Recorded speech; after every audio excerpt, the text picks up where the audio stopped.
you're moving from place to place, place. Good morning, good morning, morning, good morning, morning.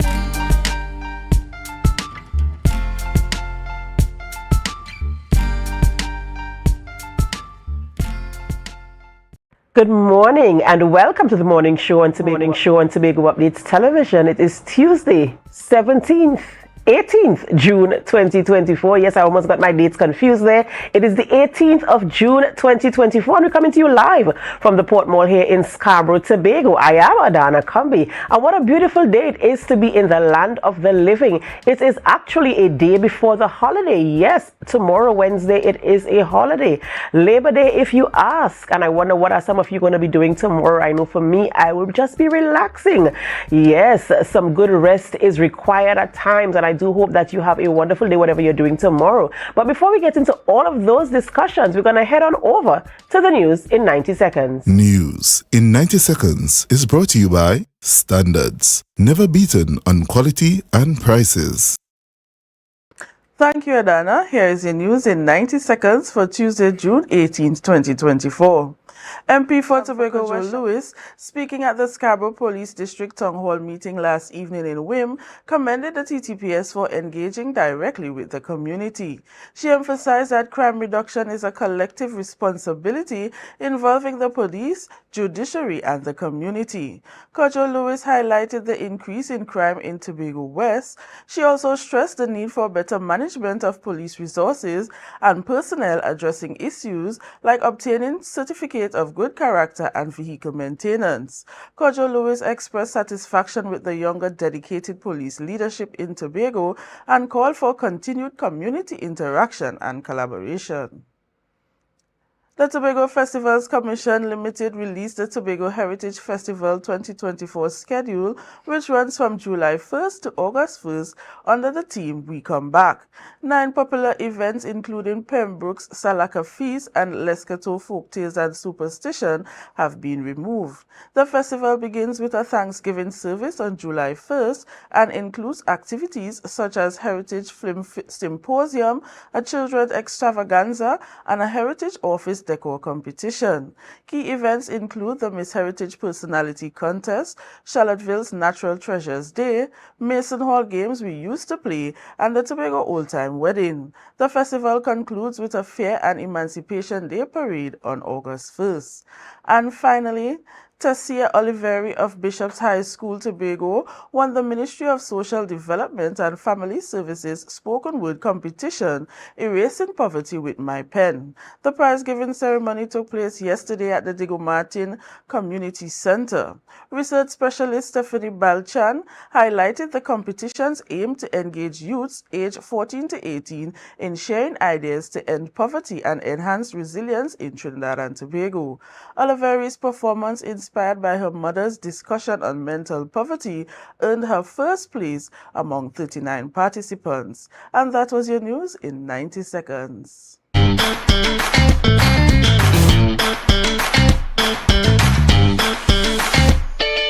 Need a fresh start? Upgrade your life with the things you want. At Standard Distributors in Canaan, life is good with zero. Get that amazing fridge, the stylish sofa with zero down and easy financing. Your dream house is within reach. Visit Standard Distributors today. Life is good with zero.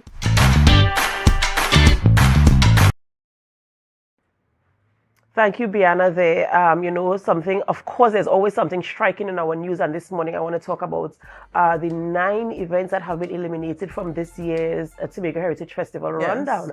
And, the theme saying we come back. And I'm trying to figure out what is the concept and what are the objectives that they're trying to achieve. And what is the rationale behind taking out those 9 events on the calendar? And we'd obviously love to have the conversation to see the concept behind it. What do you think about it, especially some of the iconic events being taken out? Well, when I saw the calendar of events, I was a bit taken aback because the wake up call bongo, and also I think that's the one in Black Rock. Yes. I believe that was taken out as well. It was a bit shocking to see that those, events were removed. But a signature one that still remains is for July 15th. That's the Natural Treasures Day in Charlottesville. So I hope to attend. And what about you, Adana? Well, of course, our heritage is something that we have to celebrate. And I haven't been around in participating in heritage for quite some time. But as a child growing up, I remember I used to be dancing in the folk fiesta and in the choirs and stuff like that. So, it's something really a part of me. And so, of course, I'd like to, be a part of the events this year just to see the feel of things. And of course, that Charlottesville event is the mega event for the season. And so, of course, if I'm not there on my own, I'm sure as a representative of the Tobago Updates family, I might be at one or more of those events as well. Yes. Thank you so much, Brianna, there for that part of the conversation. Ladies and gentlemen, we're heading over to our birthday shout-outs this morning. Birthday shout-outs. And this morning, and celebrating a birthday is Marlon Austin. Marlon Austin, our lone celebrant this morning. Happy birthday to you, Marlon. We pray God's blessings upon your life. We hope that you walk in purpose and destiny, that you have a good time today. And, we pray that you just have a good time with family, friends, loved ones. And just in case you don't know, he also goes by Eggs. Yes, it's your birthday today, Marlon, and we celebrate you. Happy birthday. And of course, as our lone celebrant, we have to shine a spotlight on you this morning. We pray God's blessings upon your life. And we do hope that you have an awesome one today. And of course, for any one of you who are celebrating a birthday today, if we don't have your photo, we do apologize. And we still want to wish you a happy birthday. And even those who will be celebrating tomorrow, going into the holiday tomorrow, we wish you a happy birthday. Remember to always have a moment to give God thanks for life. Because who can give life to himself? Only God can do that. So remember to, just spend a few minutes giving him thanks for your life, for the things that you have, the things you enjoy, and the people around you. You might be wondering, who are we having conversations this morning in studio as we bring the information to you? This morning we're speaking with Mr. Alan Stewart, and he's the director of TEMA, Tobago Emergency Management Agency, as he brings an update on the recent oil spill as the cleanup continues, and the recovery rather continues for that. And then we speak with Natisha Charles Panton, Assemblyman and Secretary of Food Security, Natural Resources, the Environment and Sustainable Development, as we speak about mega farming and sustainable development right here on the island of Tobago. A very interesting conversation. We're going to go through the details of that and see how it works in the Tobago space and what are the benefits for all of us here in Tobago. But of course, before we start with those conversations, I want to say good morning to all of you who are viewing us on our live streams, whether you're viewing on our Facebook channel, our Facebook live stream, our YouTube channel, or on Amplia 102. Good morning, and thank you for always choosing us. Thank you for making us a part of your morning routine, whether you're getting ready for work or just having your morning brew. Thank you for inviting us into your personal space. We do take it as a pleasure and an honor, a privilege to bring information to you, and we're happy that you've chosen us. Before we begin conversations this morning, we have to go for a short break. And as we go for that break, of course, we ask you to help us. Share the live, share the live, share the live. We'll be right back. Notice is hereby given that the 63rd Annual General Meeting, AGM, of the Bethel Credit Union Cooperative Society Limited will take place using a hybrid format on Thursday, June 27th from 5 p.m. The physical location will be upstairs the Mount Marie branch office. The purpose of the meeting is to receive minutes of the 62nd Annual General Meeting, to receive reports as follows: statutory and board-appointed committees, report of the auditor and audited financial statements, to receive budgetary proposals for 2024, to elect officers, to approve general resolutions, and lastly to transact any other business that may properly come before the meeting. A digital copy of the AGM brochure is available on the website. Please visit our website at www.bethelcredituniontt.com or any one of our branches for further information. Tobago, the date has been set. Saturday, Saturday, June 22nd, we head to the Jade Monkey once again for the launch of their 2024 Jufi and Mass Band presentation for Tobago Carnival. On Saturday, June 22nd, we gather at the Jade Monkey to get a glimpse of the Jade Monkey Mass presentation for 2024, the Tobago Festival, and also the launch of the Jade Monkey Juve, Monkey See, Monkey Do. I come from the Twin Island. Get ready for another year of Tobago Carnival with the best band in Tobago, Jade Monkey Mass and the Jade Monkey Juve. So come out on June 22nd as we launch Monkey See, Monkey Do Juve, and for Tobago Mass, the Tobago Festival's presentation, brought to you by the Jade Monkey. This one powered by Carib, Digicel, and Next 99.1 FM, a member of the TTT Limited Media Network. Jade Monkey. Go down in the center, go down. It's a different type of thing down there. And we party till we drop down there. With a lot of pretty girls down there. Down in Tobago.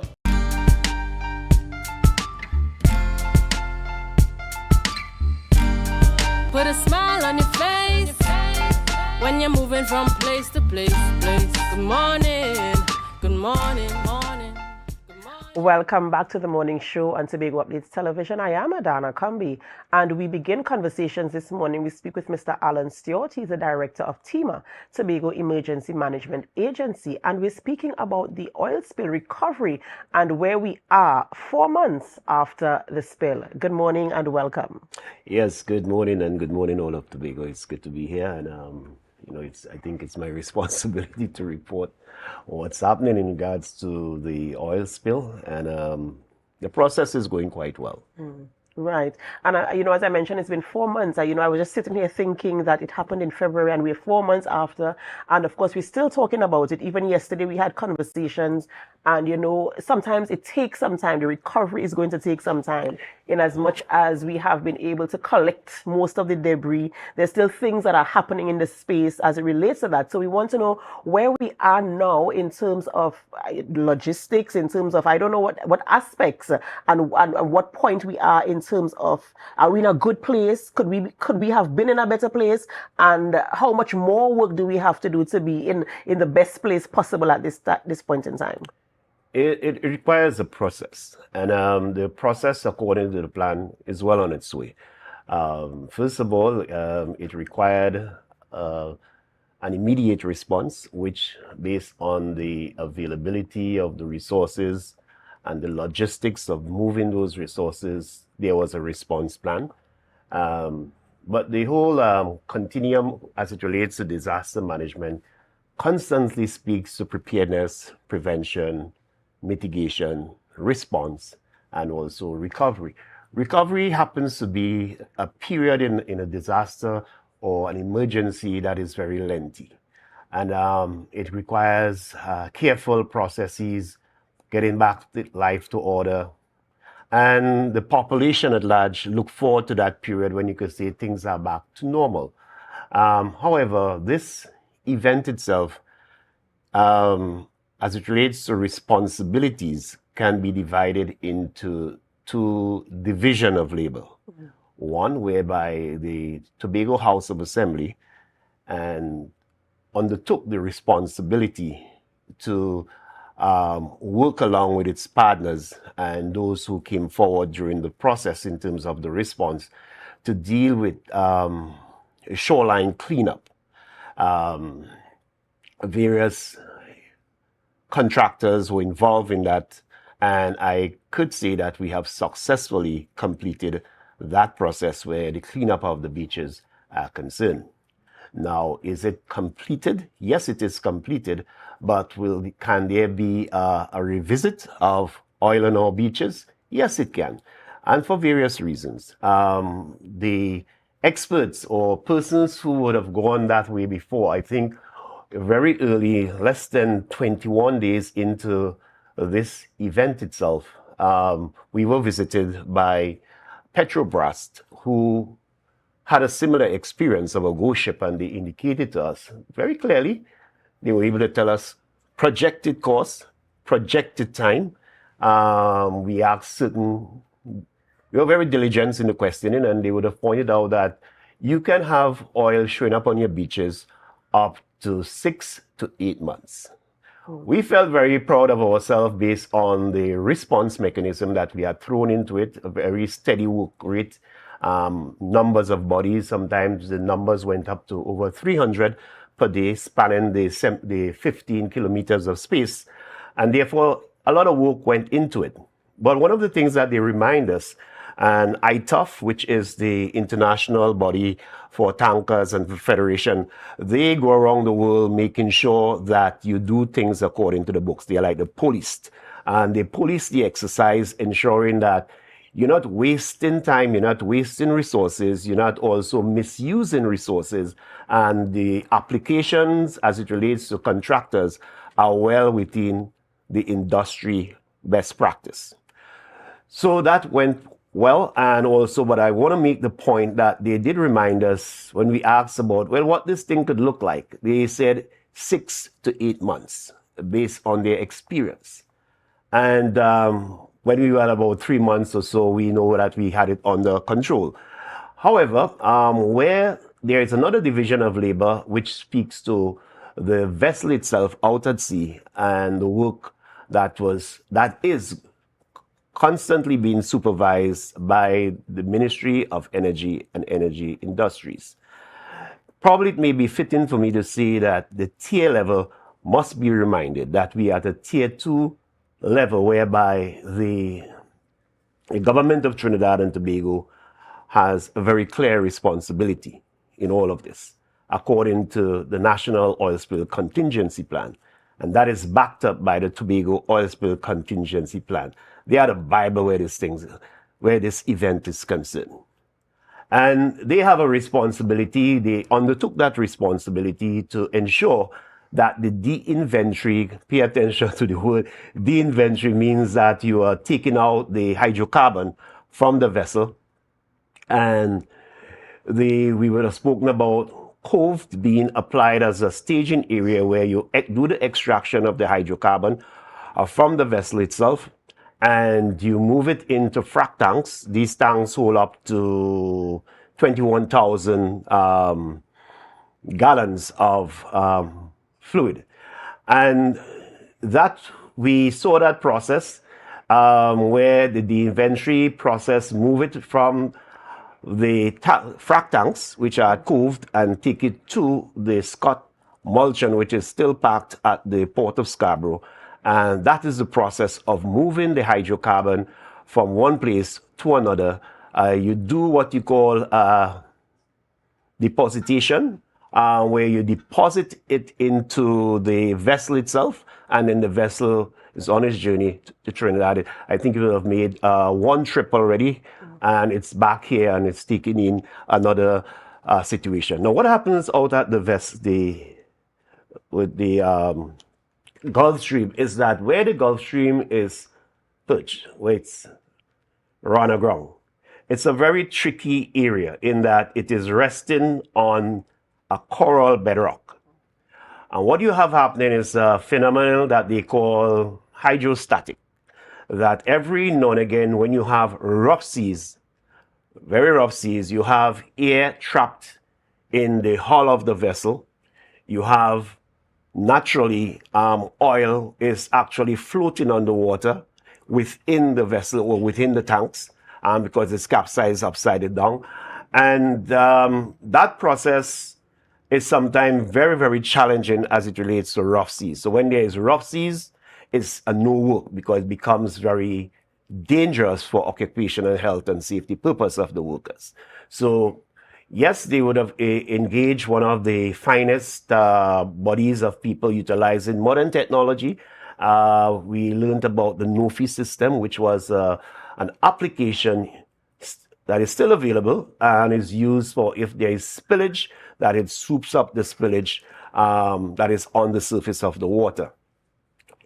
For it to operate in that manner, the booms that were around the vessel, we had to remove it for them to carry out their work around the vessel itself. I indicated that there are two conditions. One I spoke about, which is if there's rough seas And if there is heavy rainfall, it interferes with the process as well of because what you're trying to de-inventory is not necessarily water waste or liquid waste.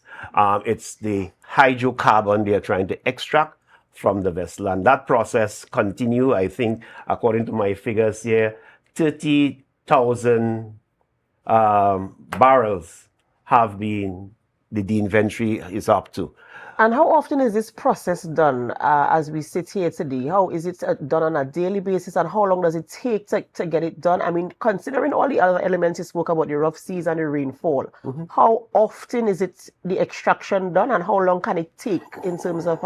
It's a daily process, but each day have its own merit. So they look at weather charts, they look at tidal conditions. For example, on the 11th, we learned on the 11th, sometime last week, we would have learned that, I think that was last week, Tuesday, we would have learned late into the evening that we saw videos of, or reports of that fisher folks would have seen a large amount of released into the ocean. And things like that during that period were the rough seas period, so no one was there when that occurred. So as I talk about the hydrostatic movement of the vessel as a result of, you could have these releases taking place. It don't happen very often, but it can happen based on the movement of the vessel, the behavior of the rough seas and things like that. But it's a daily operations that the TNT salvage on the take. And so also they have a subsidiary company that is working along them that provides like a task force that utilizes the no fee as well to mop up or respond if there is any emergency. The Tobago House of Assembly have a committee, that oversight committee. That committee assigned by the Tobago House of Assembly. During that process, we were asked that we need to produce what you may consider a plan, a contingency plan, in the event that you have a release, what we are going to do.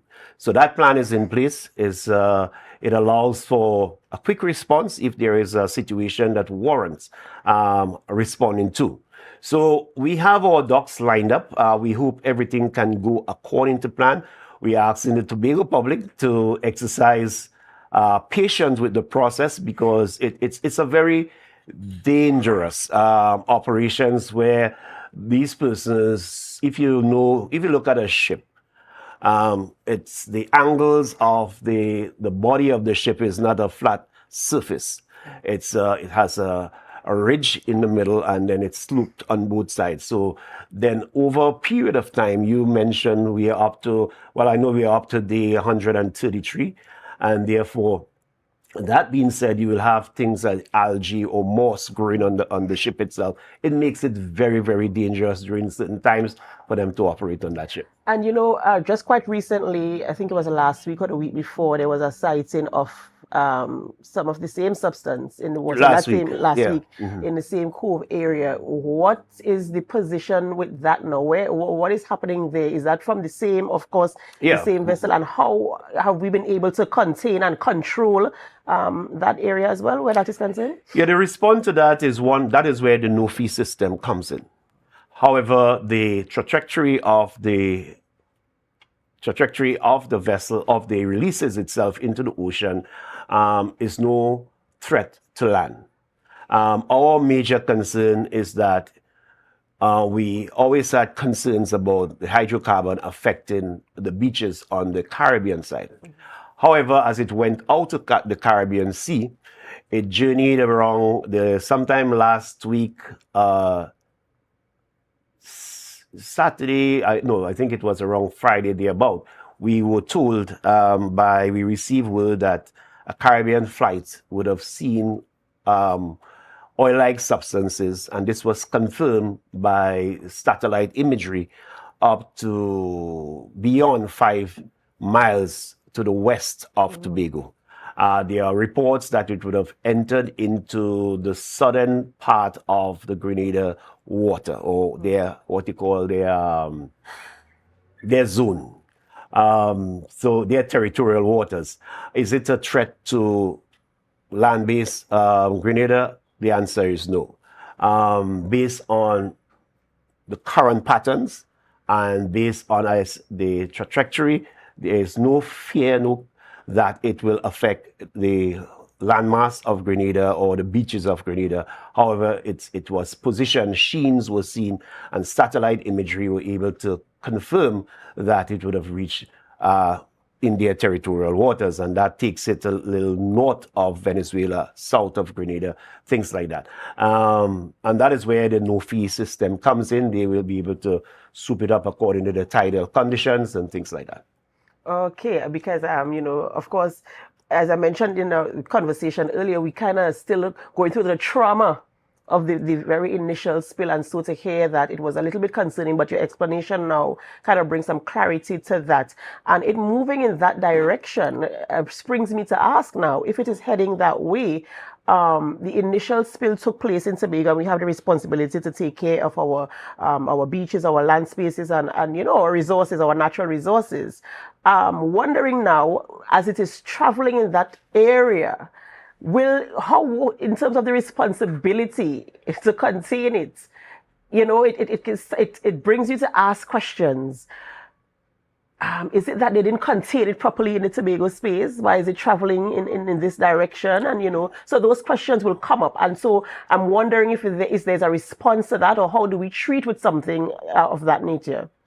Well, there are international relations. I am part of what you call the ESSI, the Energy Sector Security Initiative. And I know many years ago, more than 12 years ago, there were arrangements as a result of how do you treat with your borders, how do you treat with a threat to another neighboring country. So there are relationships between the member states of CARICOM as to how they will treat with that. That is one of the concerns that the Caribbean Disaster Emergency Management Agency, CDEMA, will look into if there is a threat.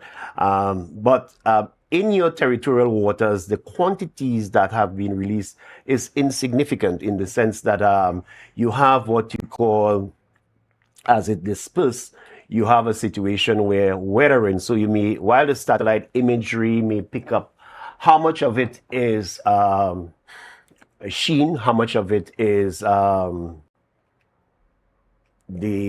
what you may call the viscosity of it in terms of the dark oil. Yeah, so you want to look at it in a particular way. There is also the factor of weathering. Sometimes weathering meaning that it's beaten by the elements, the sunlight, things like that. So while you may be able to visibly see the presence of hydrocarbon or oil-like substance, it is one that, is it an imminent threat? It is, no, it's not, in terms of how the trajectory and how it's behaving. But as I must make the case that the Ministry of Energy has the responsibility, and they're doing all that they can. They have employed the necessary tools. They are on standby in the event of releases such as that to take care of it out at sea. So we expect that, based on the planning. I think last Friday we would have had an emergency meeting that was chaired by the Chief Secretary himself, and he wanted to get a sense of what exactly, I admire his courage. I admire the way in which he approaches these things, very frontal. And he called all the players together in the space, the IMA, the EMA, TEMA, the Department of Natural Resources, Fisheries. Everyone came around, the Coast Guard. And based on the intelligence coming out of that briefing, we were quite confident, based on information even provided by the Trinidad and Tobago Coast Guard, that the trajectory would have fallen westward, which... to his concern, it wasn't threatening Tobago itself, and therefore that went well, and we continue to work towards the process of the de-inventorying through the Ministry of Energy and TNT Salvage. All right, thank you so much, Mr. Stewart, for bringing us up to speed, and of course, bringing us up to speed with terminologies as well, so we could understand the process of de-inventory of the substance that is currently in the water. And I'm happy to know that it's a daily effort that is taking place there, and that everything is kind of under control based on what you're saying, and that you're in a good not place. every day is fishing day, That's so right, you have a that's situation where sometimes they will not go out based on the weather. Today, I feel I'm hearing rain there, but we're expecting some weather coming in. But the seas are in immaculate conditions for carrying out that job in terms of the seas flat. But it's that sea, when it's like that, when the Atlantic Ocean is that flat, we know at Tima that there's weather coming, you know. So we expect some rainfall later on that is coming up from the southeast of Trinidad, and therefore that weather may pause the operations because they are trying to prevent rainwater, seawater from getting down inside of the tanks themselves. I understand quite fully. Thank you so much, ladies and gentlemen. We've been speaking with Mr. Alan Stewart, Director of Tima Tobago Emergency Management Agency, as he brings the update in terms of the recovery of the oil spill that took place here on the shores of Tobago on February 7th, I believe, of this year. And of course, while life is back to normal for the average man, we are able to enjoy a certain level of normalcy. The work is still ongoing as the recovery process takes place here in Tobago. So they're still working hard at it. And eventually we will get another update to see where we are. Thank you so much, Mr. Stewart. And thank you, ladies and gentlemen, for staying with us even up until this point. But we have to go for a short break before we continue conversations this morning. And as we go for that break, we invite you to help us. Share the live, share the live, share the live. We'll be right back.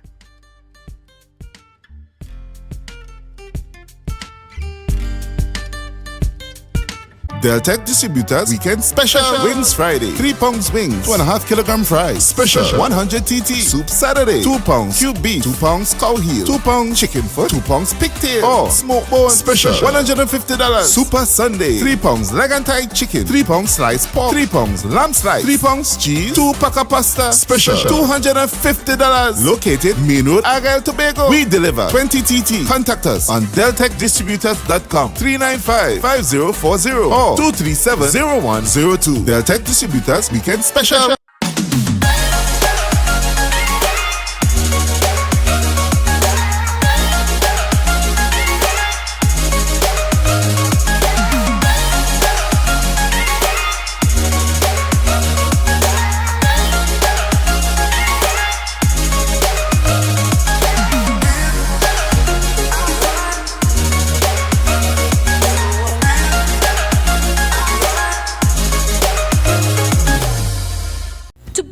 Supplies has been a leading name for over 37 years in the glass and aluminum market in Tobago. We provide an extensive range of high-quality, innovative aluminum and glass products for commercial and residential use. Competitive prices with superior and professional services by committed employees who are guided by rigid quality standards. Tobago Glass Supplies specializes in the manufacture and installation of glass and aluminum products that are essential to today's homeowners and the business environment. We are engaged in marketing, sales, and installation of a variety of products. These ranges from windows and doors to necessities such as mirrors for homes and vehicles, designed and manufactured in-house or imported.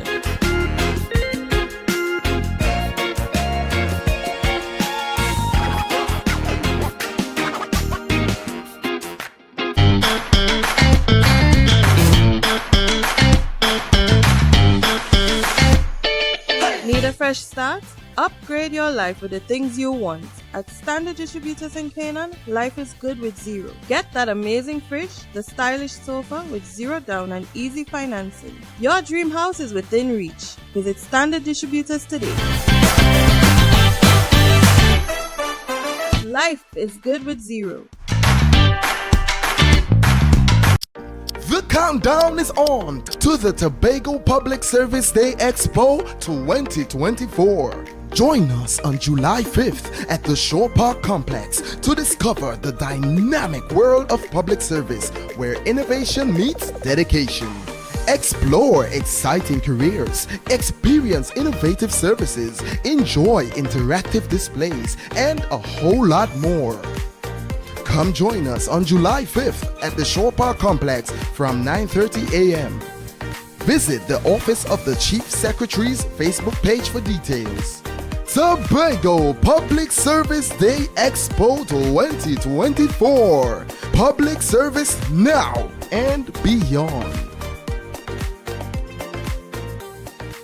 Sun Up Tobago is here. Join us on Saturday, July 6th from 2 p.m. to 10 p.m. at Delta Compound Argyle for an unforgettable summer experience. Enjoy an all-inclusive experience with mouth-watering food, coolers are allowed, and best island vibe. This is a tickets-only event. Get your tickets now at Barco, Lus, and Pablo's Argyle. Don't miss out on the event of the summer. Sun Up Tobago, sponsored by Tobago Updates, B-Mobile, State Solutions, and Thorns Place. Look at people.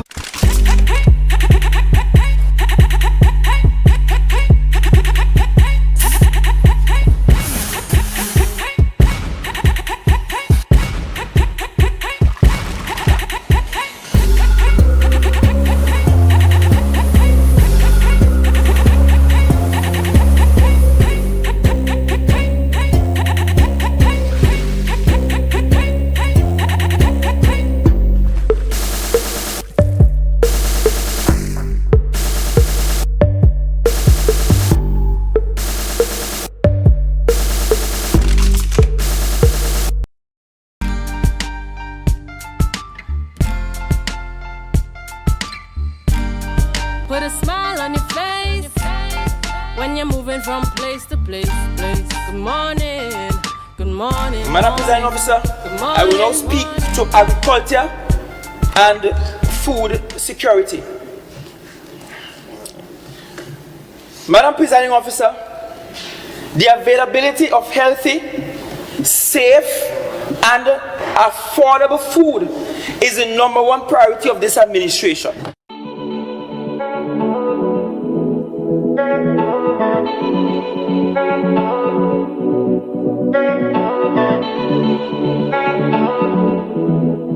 Of course, healthy, safe, and affordable food should indeed be the #1 priority for all Tobagonians. Hi, I am James Trotman, Chairman of the Tobago Mega Farming Development Program Committee, and with me today are two members of the committee. The Tobago Mega Farming Development Program is an initiative under the Division of Food Security, Natural Resources, the Environment and Sustainable Development, championed by the Secretary of the Division. Exciting changes are on the horizon for Tobago. As we progress towards making our island a more self-sufficient and economically robust island, we are moving to introduce the Tobago-centric model of the mega farming concept. Our division will partner with various stakeholders to ensure that we develop sustainable mega farms, optimizing our agricultural land use and creating viable income earning opportunities for our agro-entrepreneurs in Tobago. It must be noted that the traditional concept of a mega farm where 100 acres in one space is cultivated cannot apply in Tobago. And instead, because of our hilly terrain, we propose collaboration with stakeholders across the island to achieve 100 acres or greater of total production. In this regard, Tobago mega farming will involve the cooperation of agro-entrepreneurs, including farmers and processors throughout Tobago. Additionally, all farms within the program must adhere to set quality standards, follow set standard operating procedures, and achieve set production goals. Therefore, our mandate under this initiative is to implement farm development projects such as the creation of model farms, construction and or improvement of shade houses, livestock pens, installation of utilities, development of access roads, among other farm structures, all geared towards the production of food on a grand scale, thereby optimizing the agricultural potential of Tobago. One of the lessons coming out of the COVID-19 pandemic is that we need to reduce our reliance on food imports. This can happen if we develop a sustainable food supply framework. Fortunately for us on this small island, we have the essential ingredients necessary to ensure that Tobago achieves our food sovereignty goals. You're absolutely right, James. Tobago has all that it needs to achieve food security and sovereignty. My name is Paul Crooks, a member of the Tobago Mega Farming Development Program Committee. The entire team is committed to ensuring that we have in excess of 100 acres of active production, inclusive of both livestock and crops.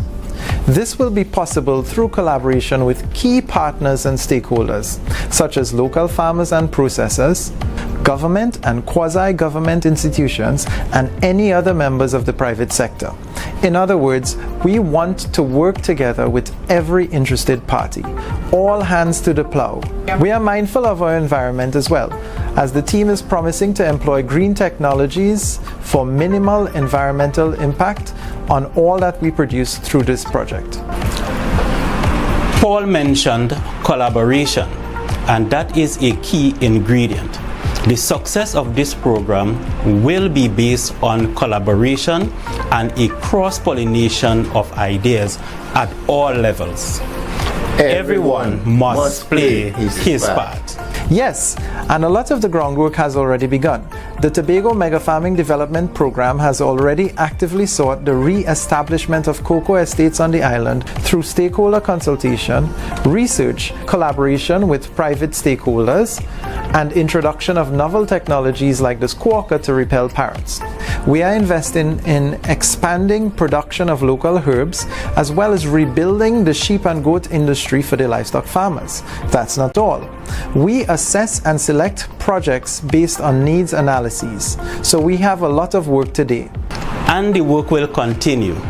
We, the members of the Mega Farming Development Program Committee, are fully committed to ensuring that this beautiful island has a sustainable agricultural sector that brings safe and affordable food for all. It's our farm, our food, our future.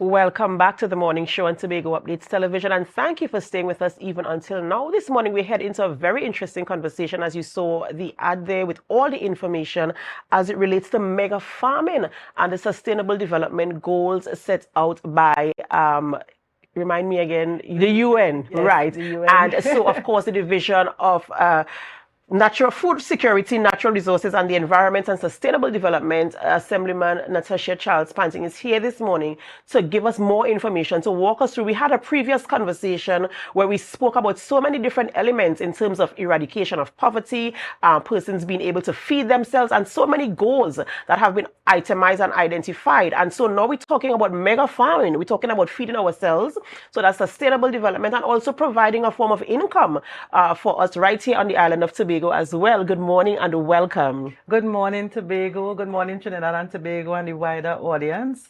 And you know, I was looking at the ad there, and I was looking at all the development and the implementation of the structures, the upgrades. I was looking at the farms, and we were talking about the pawpaw and all of the lovely things that we're seeing there. And I'm thinking to myself, but if we just go back to grassroots, I remember my grandmother always have pottering around in her garden and doing her little things there. And I'm thinking that that is where we started, that's where we came from.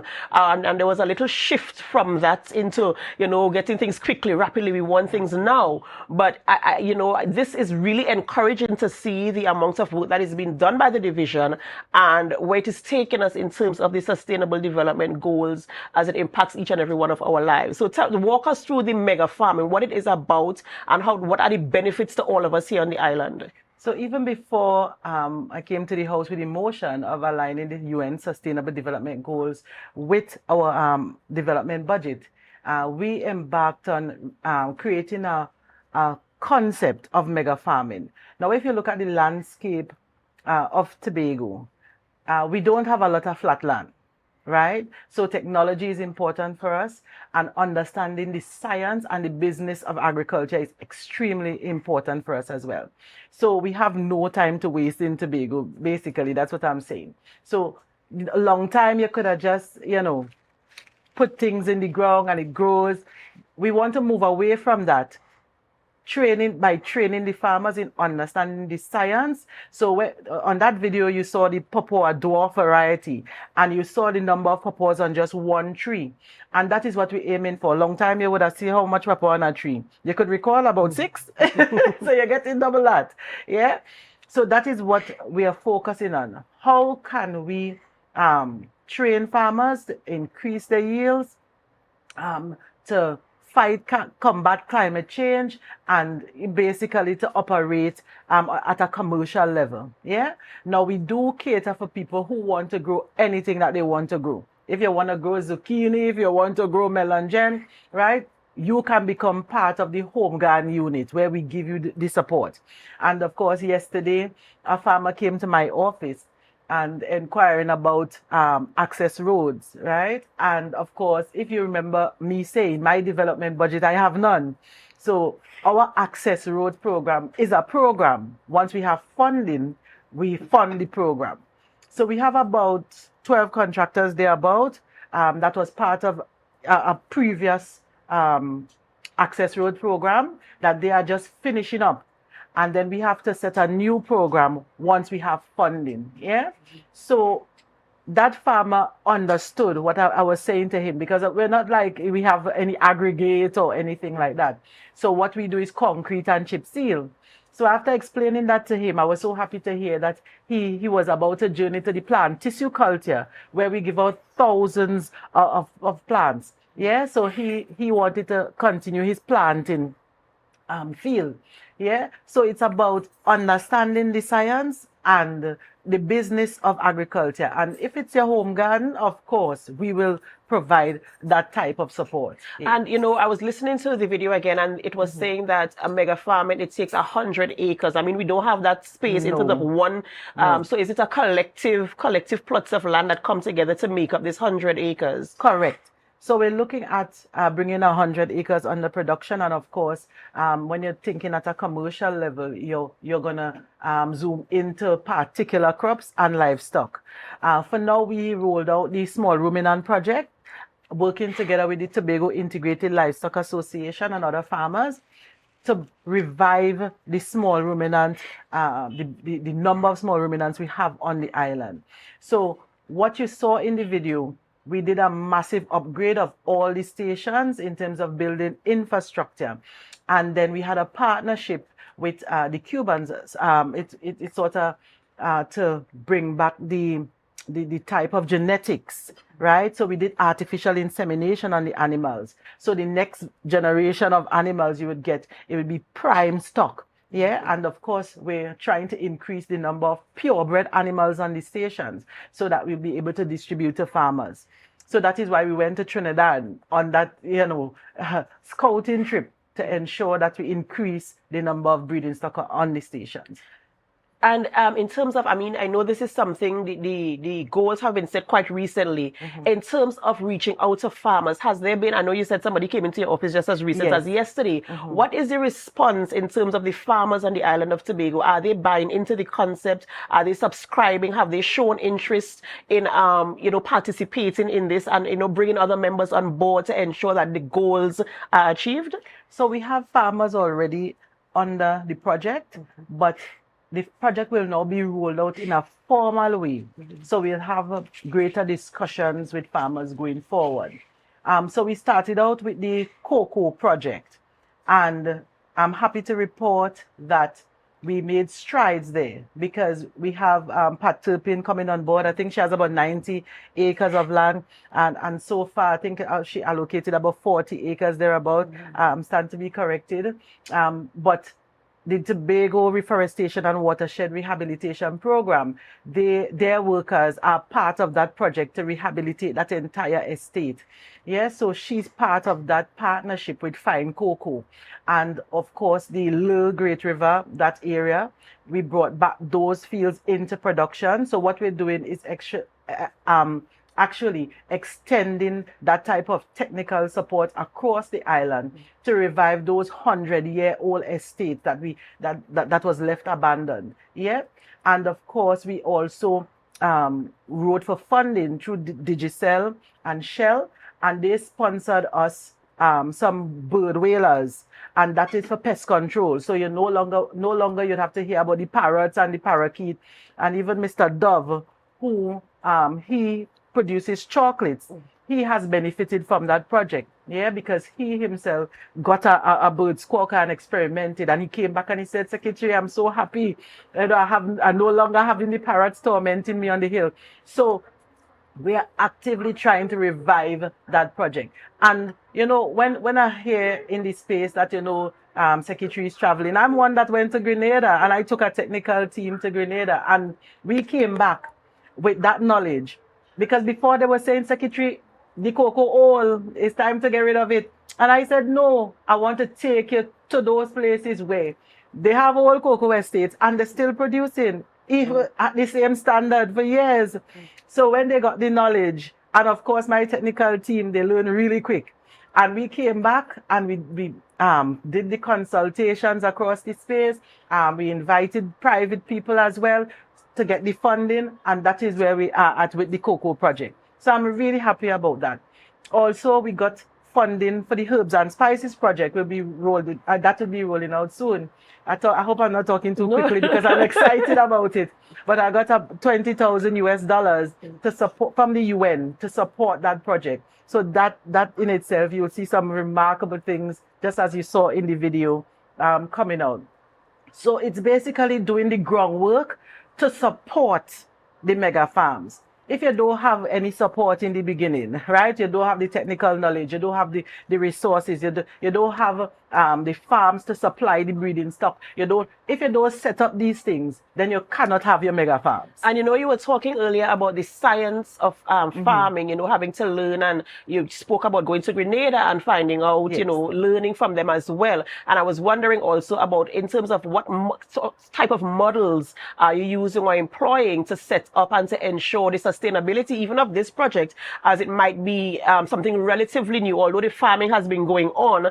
We're talking about mega farming involving more farmers, 100 acres, talking about different types of crops and sustaining it. So is there a model that we are employing in terms of rolling out this project to ensure its sustainability? Oh yes, definitely the model given to us by the UN, yeah? So I am thinking collaboration will work, right? You have private stakeholders coming on board with us as an assembly, and we're able to you know, have the technical knowledge, introduce in these areas, train those persons so that they're not solely dependent on government. And you know what? We spoke about financial freedom as an administration, and this is it, right?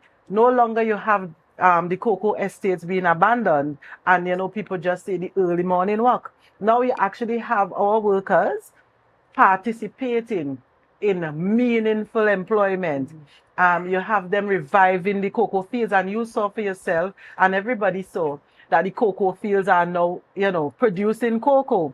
Yeah. So we have been doing the background work, and of course the mistletoe gang, they go across the space removing mistletoes, you know. So we putting down the groundwork was necessary before we come to the public and say, okay, we are ready for you. Yeah. And the thing about this, I'm thinking also the fact that we're doing this type of farming and this intensity of it, it provides an opportunity for us to reduce our imports and provide a platform for greater exports. Correct. Hereby, of course, leaning into the goal that speaks to eradicating poverty. You're opening another stream of income and creating entrepreneurs as well. Correct. No hunger and zero hunger and no poverty, or zero poverty and no hunger. Same thing, right? But that is exactly what we have to do if we have to ensure food sovereignty in Tobago. And have we made any contact or collaborations with external agencies that are, preparing themselves for the type of exports that we want to do? I know we're empowering the farmers now. We're empowering our local farmers in terms of producing and being able to sustain ourselves firstly, and then mass production so that we can export. Is there any conversation that is happening or about to happen with external agencies who are interested in importing our produce? So we are trying to meet people where they are as well. And we launched the Women in Agriculture and Natural Resources program, where we try to provide support and increase the amount of incentives we give to agro-processors. And we are at that phase where persons in the US, they are coming to select those items that they consider can be exported. And of course, we continue the capacity building for those that have not met those standards. Yeah. So recently, Dr. Toussaint came to the Shore Park Food Hub, where some of the agro-processors, they were assembled and they started to identify what products had potential. Now, Mrs. Panton, I'm one of those secretaries that sample everything that is natural. And I'll tell you something. Recently, I had a conversation with the Secretary for Health, and we talk a lot about how to improve the sectors, yeah? And we had that discussion of defining how expensive it is, right, to not eat healthy, right? What is the cost to you and the cost to the Tobago House of Assembly after years of not ingesting healthy food? And once you have an idea of what it takes to treat non-communicable diseases, cancers, diabetes, right? Once you learn that, you would see the importance of eating healthy, eating local, eating our food. It's our food and our future, yeah? So once we understand that, and the general public, you understand that, how important it is for us to go back to the land, to eat healthy, right? This is not me here bashing KFC, right? But training yourselves now so that in the future you don't compromise your ability to live. That's right. And that is what sustainability is about. Meeting your needs now so that you don't compromise the needs of the future generations. So if you think about it, the sustainability concept is an excellent one. Yeah. And, it really is an excellent one in terms of sustaining ourselves. How does a registered farmer, or even somebody with a small home garden become a part of this goal, achieving this goal, or become a part of this project or program? Because we're talking about sustaining oneself first and foremost, and collectively as an island, and then again achieving the goals set out by the UN. How do we come up? If I want to be a part of this, how does one become a part of this initiative? So you can visit the main office at Milsherv in Shervan, and you walk in and ask to visit the home garden unit, yeah? Or you ask the front desk, you want to be part of the small ruminant project. So they will refer you to the agricultural department. You can call 639-1966 and get the information. But of course, you can scroll the page, right? The Division of Food Security, Natural Resources, the Environment, and Sustainable Development. Scroll the page, and you will get all the information on all the projects that we have been rolling out. Now, I have been honest up front that my division, the allocation is next to nothing. After you pay wages, right? And that is not because of Miss Panting. This is what I met there. The development budget was used to pay to hire workers, and those workers have remained under the division, right? So I don't have a budget for development. So that is why all the technical officers, all of us in the division, we look external to the division for funding. And of course, the Division of Finance, that division, the Chief Secretary, he has provided so much support to the Division of Agriculture. So that is why I'm saying that he has prioritized the division, right? A lot of what you're seeing in this space, a lot of the development you're seeing in this space, he has to pay the bill, yeah? So he has been supporting the creativity of Tobagonians all along, right? Knowing that I have no money, yeah? So and that speaks to number 17 of the SDG goals, partnerships. We cannot achieve what we want on this island if we don't partner. That's right. That's right. You know, really interesting conversation this morning. And of course, sustaining oneself is very, very important. It reduces dependency on other elements. You know, you become a little bit more independent. You have a better understanding of how things operate and how to manage. There's so many benefits that can come from this this initiative as well. And in closing, is there anything what is the one thing that you want our viewers to take away from this? What do you want them to go home with and to always remember as we continue discussions to achieve these goals? Well, I want Tobagonians to understand that we are on this island together. If the rain falls, it falls on all of us. If the boat doesn't come to Tobago, it affects all of us. And therefore, the fight is not for a few of us. The fight is for all of us to get more money to manage the affairs of Tobago. And I'm not saying more money, you know, what is rightfully ours. Right? Not the lower end of the, you know, what is allocated to Tobago, right? The 4.03 and the 6.9, right? We all have to fight for that together, yeah? And once we get that money, if we are doing all of this with nothing now, imagine if we get what is rightfully ours. So my takeaway is we are all in this together. That's right, ladies and gentlemen. We're speaking with Assemblyman Natisha Charles Pantin, speaking about, of course, the Sustainable Development Goals set up by the United Nations. And we're talking about mega farming, the impacts on Tobago and the benefits for all of us who reside here in Tobago. Thank you so much for staying with us up until this point. This is where we end the morning show on Tobago Updates Television. But of course, we don't end our programming here. We head on over to Tobago Notes and then on to GMT. So stay with us. And as you stay with us, we encourage you to help us share the live, share the live, share the live.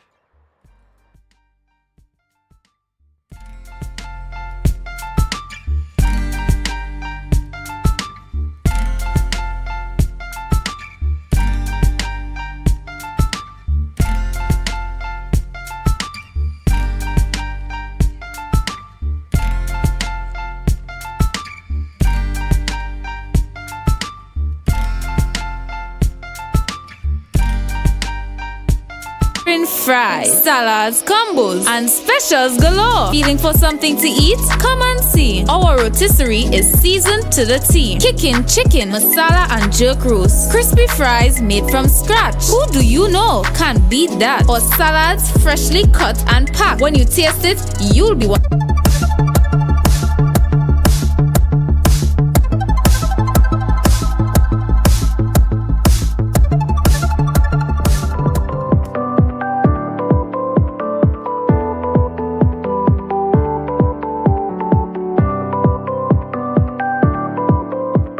The target audience for this seminar would have been agro-processors, persons involved in whether it's seasoning, production, and so on, as well as natural resource-based enterprises. So whether it was farmers that would be producing growing products that would lend themselves to product development.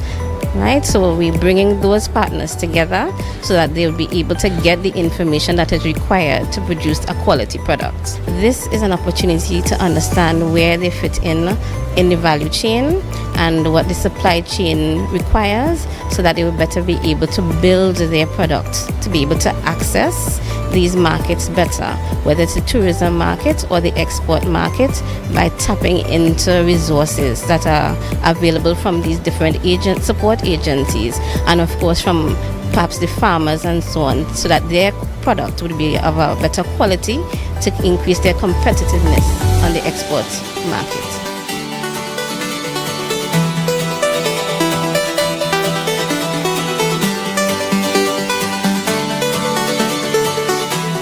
Ready to export means that there's no double standards. It's one standard. So if you need to be able to get to the export market, you start the business right.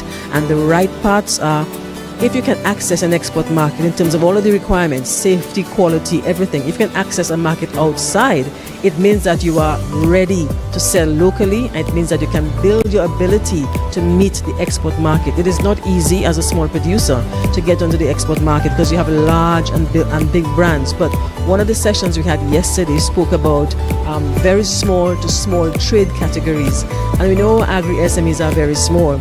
So it means that there is an opportunity for them to export under the very small to small trade category. But it also means that they have to meet some basic standards. And that is a message today. Once you meet those standards, whether you're small or very small, there is a space for you on the export market. I think a lot of people are just kind of focused on the local market, but showing them the possibilities of exporting and what it takes to actually export is a great eye-opener. This session is really great in terms of informing us about the options available for financing, informing us about information that will take us to the next level, and how to make our businesses sustainable. One of the areas which I think is very important moving forward for farmers and processors is the session on the green value chain, led by the Cropper Foundation, and how businesses can be a bit more sustainable in our processes, from both ends, producers and agro-processors.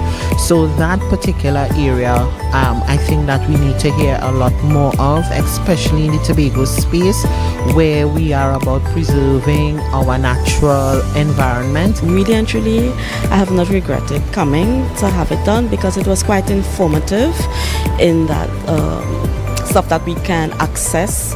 It's a networking where we can meet the different farmers and what they offer and be able to get our byproducts.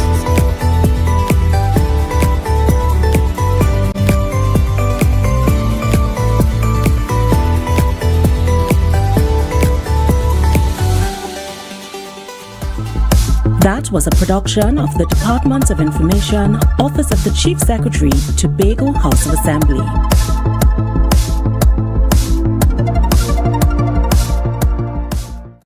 TPP, the Tobago People's Party.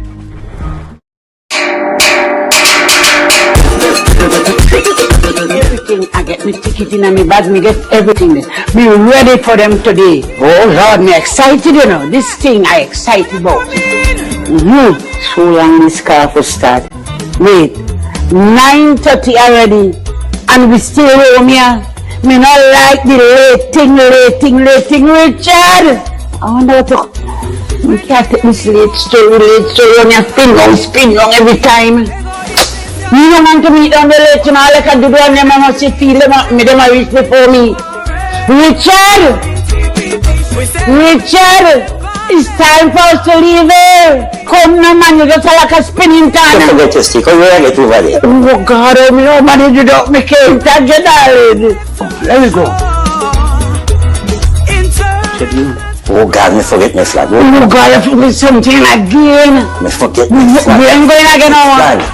Oh, gosh, man. Yes, you ready? There we go. When you're ready, but wait, these boys little girl rest this spot, I touch to put it in the car. What is wrong with them, boy?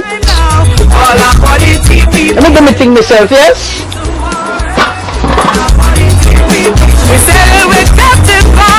Wait, where are you going?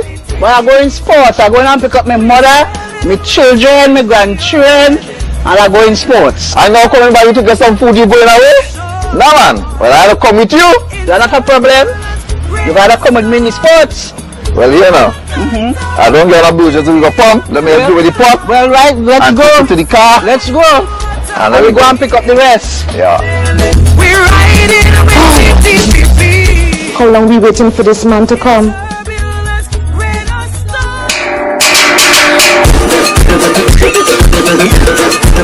I'm sure he's when he calling me there, you know. Look how long we waiting on you here, my man. I come in and tell her in the garage. And them children waiting, I show them how long outside there. The money I have to make. Me and them children living.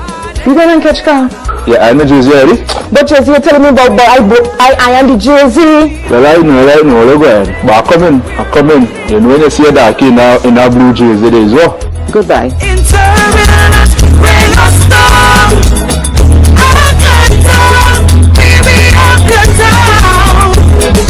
Children, come, where we go, eh? Your father? Waste of time. I don't know what he was doing so long and up to now we ain't come yet. Come, let me go.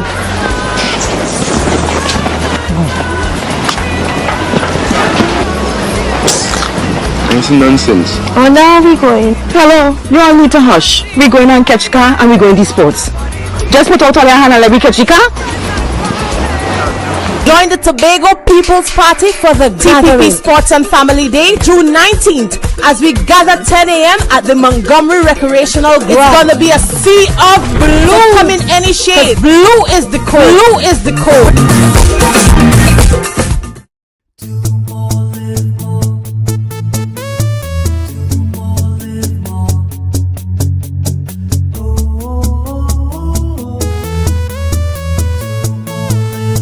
This is how it's gonna go. They better look up and look, 'cause this is your show, and everybody's gonna know. Say it to them once again. They better look up and look. This is your show, and everybody's gonna know. That's how it's gonna go. They better look up below, 'cause this is your show.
Welcome to Good Morning Tobago right here on Tobago Updates.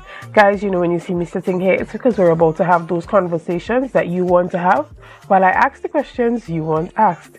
But before we get into that this morning, let's have our news in 90 seconds.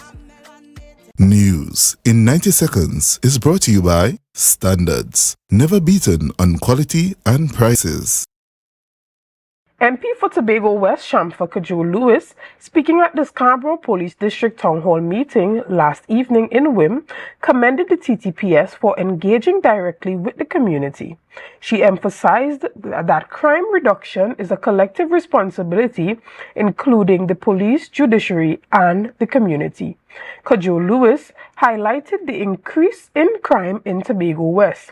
She stressed the need for better management of police resources and personnel, addressing issues like obtaining certificates of good character and vehicle maintenance. Kajo Lewis expressed satisfaction with the younger, dedicated police leadership in Tobago and called for continued community interaction and collaboration. Additionally, the Tobago Heritage Festival Commission Limited released the Tobago Heritage Festival schedule, which runs from July the 1st to August 1st. Under the theme, We Come Back. 9 popular events, including the Pembroke Salaka Feast and Lescoto Folktales and Superstitions, have been removed. The festival begins with a Thanksgiving service on July 1st and includes activities such as a heritage film symposium, a children extravaganza, and a Heritage Office Decor competition. Key events include Miss Heritage Personality Contest, the Charlottesville's Natural Treasures Day, Mason Hall games we used to play, and the Tobago Old Time Wedding. The festival concludes with a food fair and the Emancipation Day Parade on August 1st. And finally, Tashai Oliveri of Bishop's High School, Tobago, won the Ministry of Social Development and Family Services Spoken Word Competition, Erasing Poverty with My Pen. The prize-giving ceremony took place yesterday at the Diego Martin Community Center. Research specialist Stephanie Balchan highlighted the competition's aim to engage youths ages 14 to 18 in sharing ideas to end poverty and enhance resilience in Trinidad and Tobago. Oliveri's performance, inspired by her mother's discussion on mental poverty, earned her first place among 39 participants. And that was on News in 90 Seconds.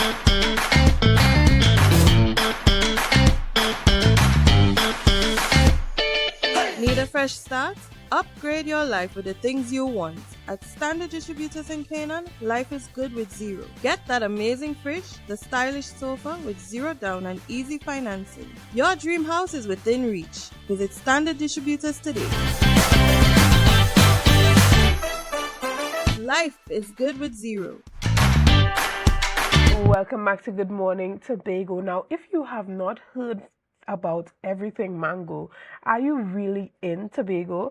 This morning we're chatting with Mrs. Roxanne Roberts-Baines, who is a member of the committee, or actually the chairman of the committee for everything mango. Good morning, Mrs. Baines.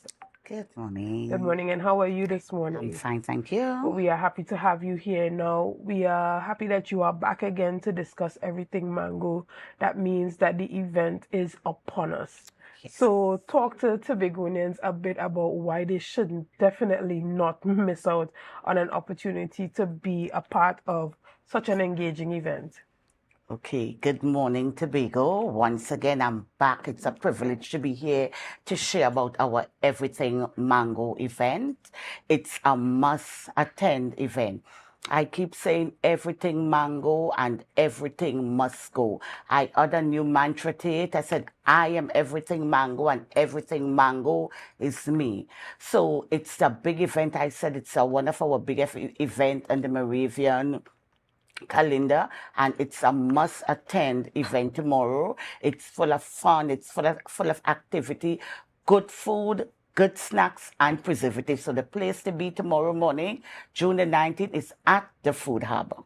Right, and persons may be thinking that it's just about the mango, but on a larger scale, it's about engaging Tobagonians, bringing people together, having an event that is about fun, liveliness, happiness, and family. A lot of times when people think about church having an event, they think about just a church service, but the church has reached out to engage the community on a wider level with a product that everybody can be a part of and something that everybody kind of already love, although they are the persons who might say, I'm not a mango person. But talk about the community engagement aspect of the event. Okay. The community aspect I'm going to speak about, because it's a Moravian aspect, I'm going to talk about the church involvement in Everything Mango. We do Everything Mango by pastorates. So we join two pastorates together where we will come together as pastorates to have the things done for this event. So we will divide everything equally, so every pastorate will be responsible for their product. So on the day of the event, we bring our stuff together. So let me say, I'm Buku pastorate is Buku Montgomery. So we're going to have our list. We're going to say, okay, Buku Montgomery, 10 cases of chicken. We're going to split that chicken, split the stuff. So we will be liaising with each other. You hire stuff, you hire stuff. We may come together now. Evangelists may not have something, or Mariah may not have something. We may be able to say, well, you know, we have plenty mangoes, or we have plenty of something to share, because at the end of the day, everything comes together as one. So it's more church coming together. But even so, sometimes persons in the village, we involve the village in getting our mango. We even go to persons in the village, because sometimes persons in the village hear about the event and they come and say, you know, we have this, you could have it. You want some bins, you want some coolers. So persons come.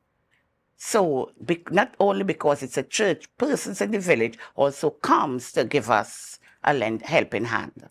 Excellent. And although this is an event that is being put on by the Moravian Church, I know that it is open to all of the public. Yes. So remind persons that it doesn't matter what religious group you're a part of, but you are all invited. Oh, yes. Oh, my God. Yes, it doesn't matter what religion you are. We are serving one God. So it doesn't matter what religion, Pentecostal, Baptist, the Adventist, anybody feel free to come. We are not limited to persons on June the 19th. Excellent. And tell us a bit about some of the activities that will be happening during the day. Okay, good. So tomorrow, this is our second year for the conference. So we had a touch day. Tomorrow we are having a special mango eating competition. We are also having a chow making competition. So bringing ingredients, committee ingredients, 2 persons, 7 minutes. We're having the chow making competition. We are also having lots of entertainment tomorrow. So let me share with you some of the entertainments that we are going to be having. Or the entertainers, I should say. So we have actor, comedian, storyteller extraordinaire, Eric Powder. We also have teacher, preacher, pastor, monologue specialist, Reverend Esther Moore Roberts.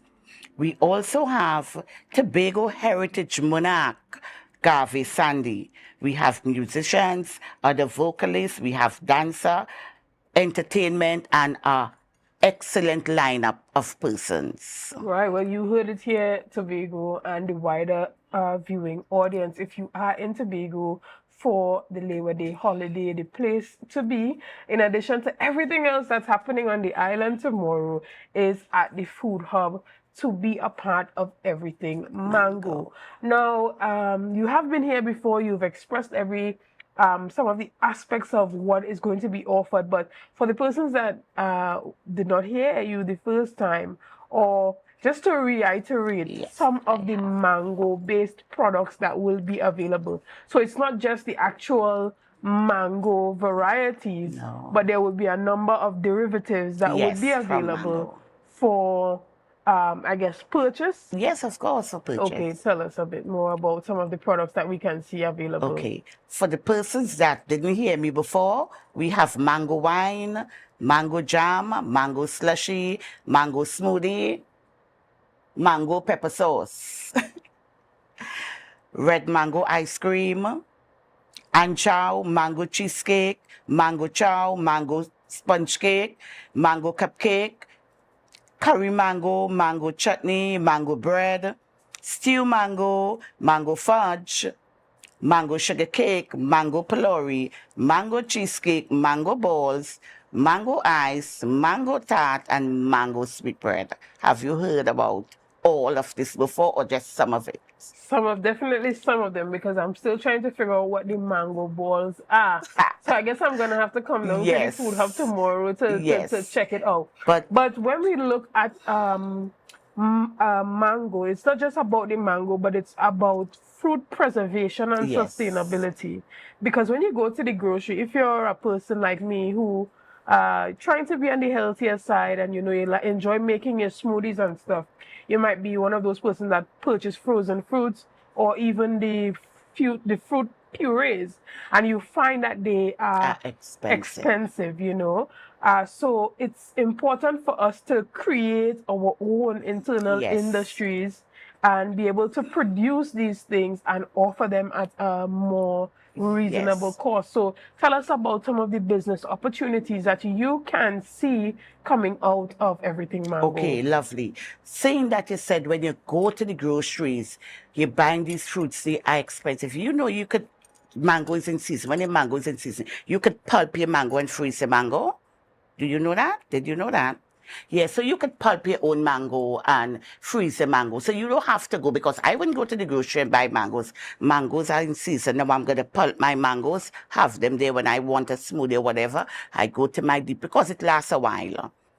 Right? So that is one of the things that we could even do with mango. We could pulp our own mango, have our mango sold, preserved and served to supermarkets.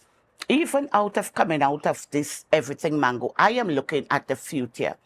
Having our products sold, having a place where our products could be sold, that everything mango could stick up nicely on a label, that when persons go, persons could see, these were the products that they use, everything mango. We are even looking at the future, maybe setting up a stall in the airport, all of these things, so we could have somebody employed there and having our products go out, exported, that sort of stuff. It's important to look at the business opportunities Yes. that can come out of that. Mm-hmm. What do you guys aim to achieve with this event? Okay. We are looking for long term. We are even looking, right now, we are aiming to go out, to have some of our products exported. We are looking maybe next year, Tobago Day, we could have our mango out there. We are looking maybe to have our products in supermarkets in Trinidad. That sort of stuff we are looking for. Excellent. And before we close off our discussions today, I want you to remind Tobagonians about the importance of their engagement and why their support is needed for this event. Okay. As a conference, we need your support. This event is not just an event. This is an event that we use to maintain our Moravian conference, to sustain our Moravian conference. So all our monies goes back into the conference. We need your support, because without you, we cannot do it. No matter what we do, without Tobagonians to support, we cannot do it. So we need you to give us your full support. Be at the food hub. We start at 10. We have entertainment start at 12, but the formal program starts at 10. Food starts at 12. So from 12 until 5, you'll be able to get your food. You have your entertainment. You have your chow making competition. You have your jingle. So it's a full day of fun. All right. No need to rush home. You don't have to cook. If you want food for tomorrow, the other day, buy your food, package it nicely, keep it in your fridge for the next day. But just come and enjoy your day with us tomorrow. Excellent. And finally, are there any persons that you believe that you need to thank in advance? Oh, yes. Okay, this morning I want to give my sincere thanks to my committee, and I say my committee. I have a lovely bunch of persons that come out daily. When you send notices, they come, they jump into meetings, we conversate, that sort of thing. So I really want to thank the Everything Mango Committee. I want to thank all the sponsors, everybody that have been on board with us. Some persons, even if we call last minute, they accommodate us. So, I really want to say thank you to each and every one of you, and it's sincere thank, not only from me, from my pastor, from our superintendent, and from all Moravians. We say thank you. Excellent again, and thank you for coming on to Tobago Updates. And guys, you heard it here. Tomorrow, starting at 10 a.m. and food being served at 12 a.m., you have that Everything Mango happening at the food hub down there at Shore Park. So even if you can't stay, pass in, see what's going on, support, buy something. You never know. It's interesting. You might like that mango ice cream, or maybe just have a mango smoothie. But come out and support the Moravians in their event tomorrow. And we're going to have a quick break right here, and we will see you again very soon. It's a brand new morning, rise up to a brand new dawning. Sun Up Tobago is here. Join us on Saturday, July 6th from 2 p.m. to 10 p.m. at Delta Compound Archive for an unforgettable summer experience. Enjoy an all-inclusive experience with mouth-watering food, coolers are allowed, and best island vibe. This is a tickets-only event. Get your tickets now at Barco, Lust, and Pablo's Argyle. Don't miss out on the event of the summer. Sun Up Tobago, sponsored by Tobago Updates, B-Mobile, State Solutions, and Thorns Place. Look at people in here tonight. Tobago, the date has been set. Saturday, June 22nd, we head to the Jade Monkey once again for the launch of their 2024 Jufi and a mass band presentation for Tobago Carnival.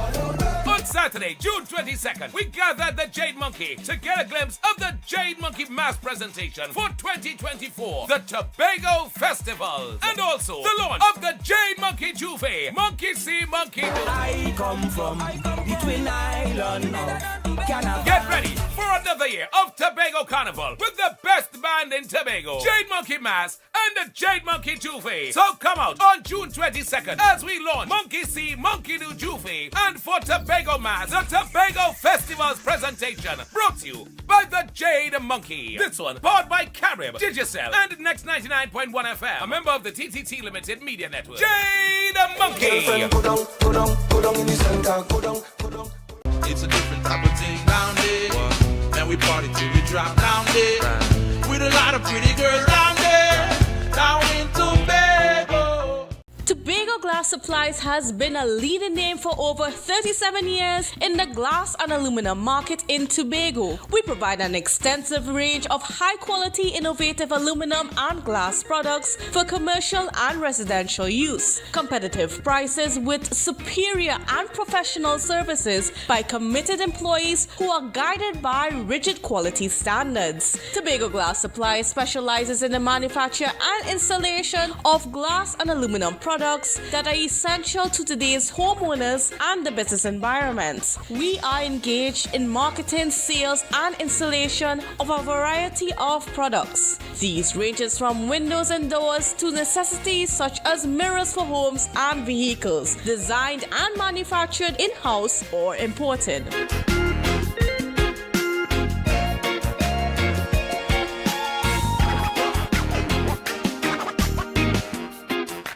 Rotisserie, mouth-watering fries, salads, combos, and specials galore. Feeling for something to eat? Come and see. Our rotisserie is seasoned to the T. Kicking chicken, masala, and jerk roast. Crispy fries made from scratch. Who do you know can beat that? Or salads freshly cut and packed. When you taste it, you'll be wanting to come back. So come check us out on number 2 Robinson Street, Uptown Scarborough, Tobago. We open on Saturday nights from 7:30 to 11:30 p.m. Monday to Thursday, we're open from 10 a.m. to 9:30 p.m. and on Friday, 10 a.m. to 4:30 p.m. Contact us at 772-7443 and all social media handles at The Rotisserie Factory. The countdown is on to the Tobago Public Service Day Expo 2024. Join us on July 5th at the Shore Park Complex to discover the dynamic world of public service where innovation meets dedication. Explore exciting careers, experience innovative services, enjoy interactive displays, and a whole lot more. Come join us on July 5th at the Shore Park Complex from 9:30 a.m.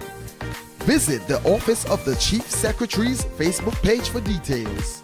Tobago Public Service Day Expo 2024. Public service now and beyond.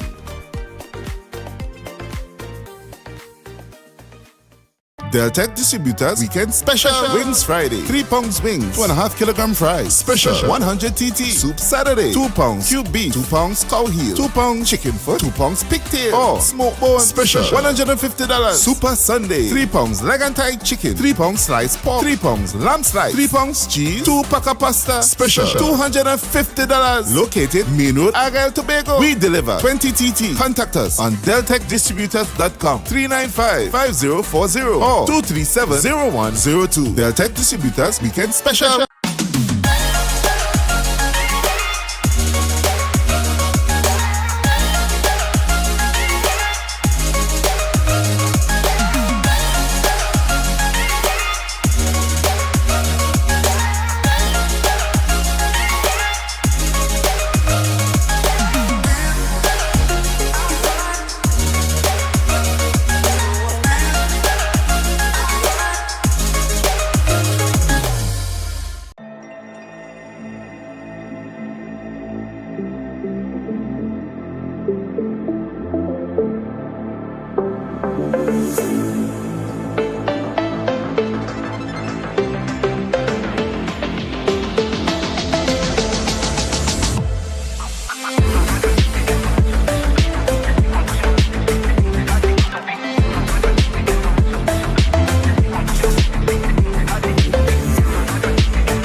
I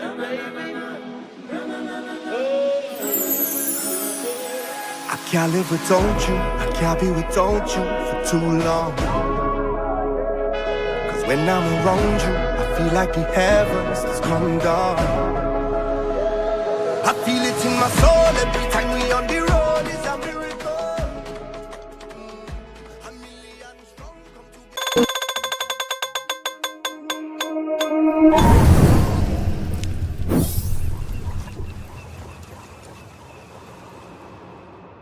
No place like home, home, home.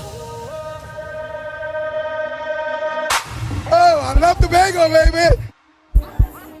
When we outside, it's an ocean of love. All that we align to the stars up above. Let we dance now, take a chance now with me. And we go jump till morning. Look, the moon gone sleeping. Tell them we not leaving.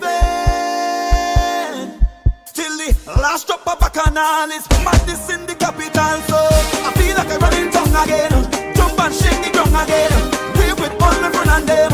No place like home. Home. Home. We go jump till the moon come down. We who the stars shine on. Play a mass and break away. Freedom in with DNA.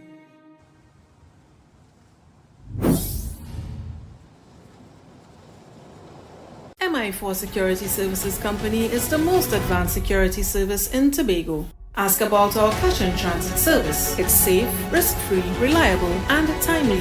We provide safe banking delivery for all business types and sizes with highly trained staff, 24/7 monitoring, coordinated emergency response, and a well-maintained fleet of armored vehicles. Contact us at 660-7723 or visit our website at www.mi4securitytt.com to sign up today.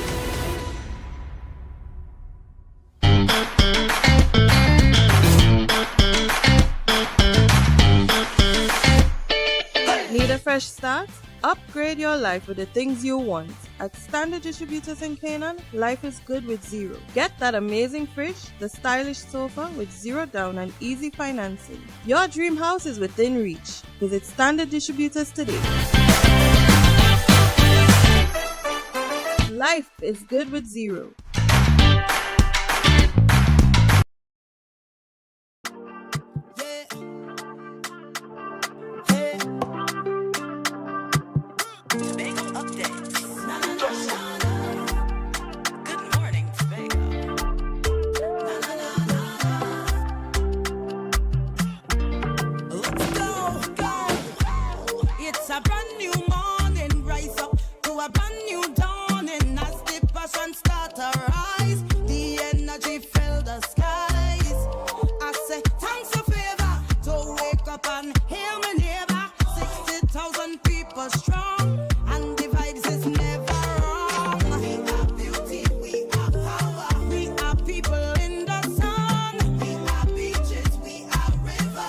Don't want no bad vibes in the mass. Because I, everybody ready up for the mass. Because I, all ready to jump, all ready to play, all ready for mass, ready to make we name, all ready to jump hard and we are hard and jump hard and we are hard. No better because I, now we ready to ride it. This side of fire, this side of energy, a positive energy.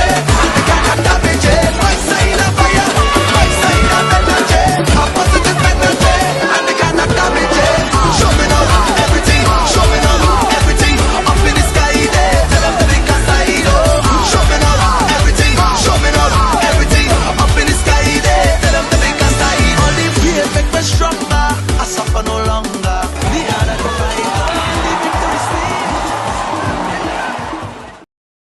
Well, you've seen it there, guys. You have to pick a side.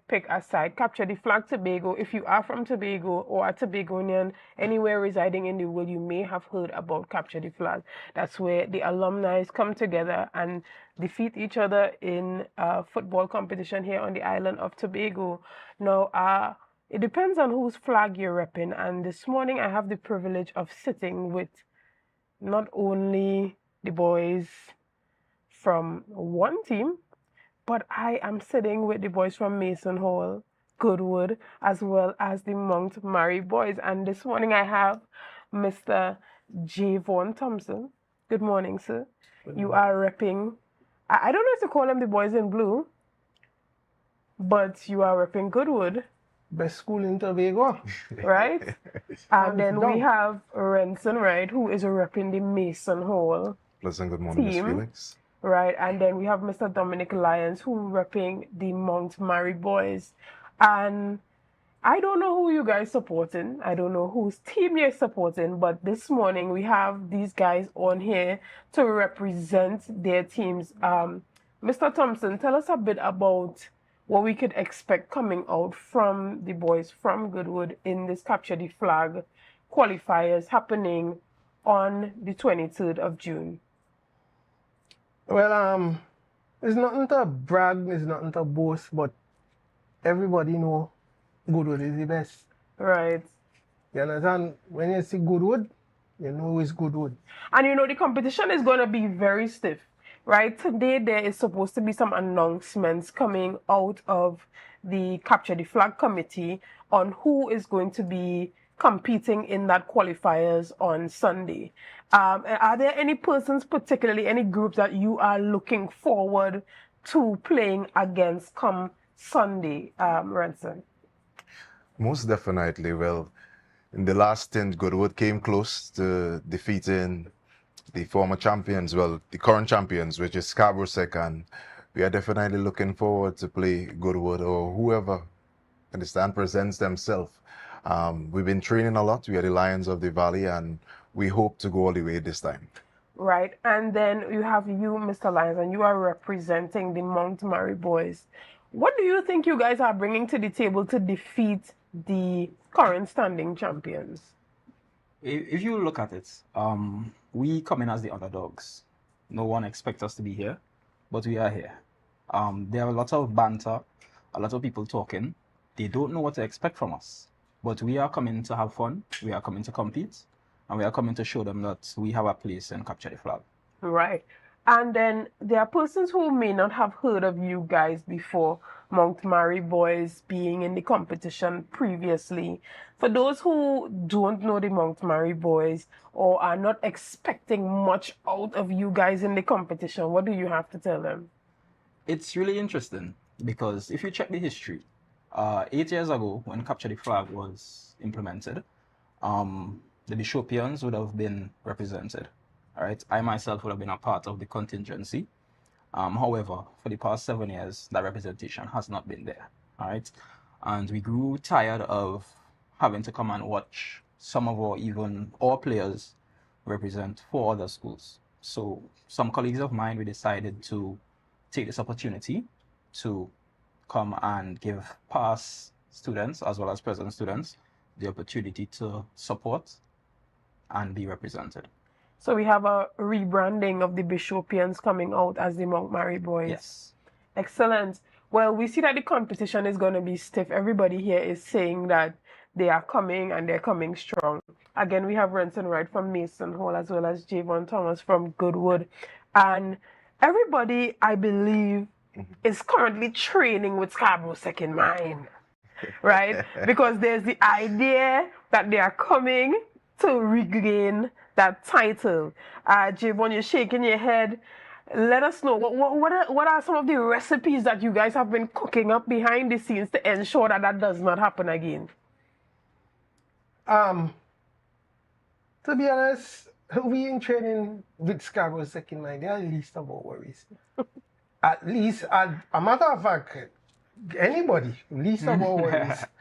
We are just coming out there to put on a show, to enjoy ourselves, to show what Goodwood has in store for everybody, whether it be Bishops fans, because eventually they all are going to rally behind Goodwood. Right. And so all of this is happening for the lead up of the finals that's gonna happen at the stadium on the 21st of July. But before we even get to those finals, at the Sid Gray complex on Sunday the 23rd is where we're gonna see the pre-qualifying matches happening, right? And we have a number of teams that's going to come out there and be a part of it. So whatever team, whatever school, whatever alumni, whatever flag you're going to be repping, this is the opportunity for you to come out and pick your side. But Ranson, before we go, is there anything that you want to tell to some of the supporters of your team in terms of looking out for you guys for the competition? Definitely.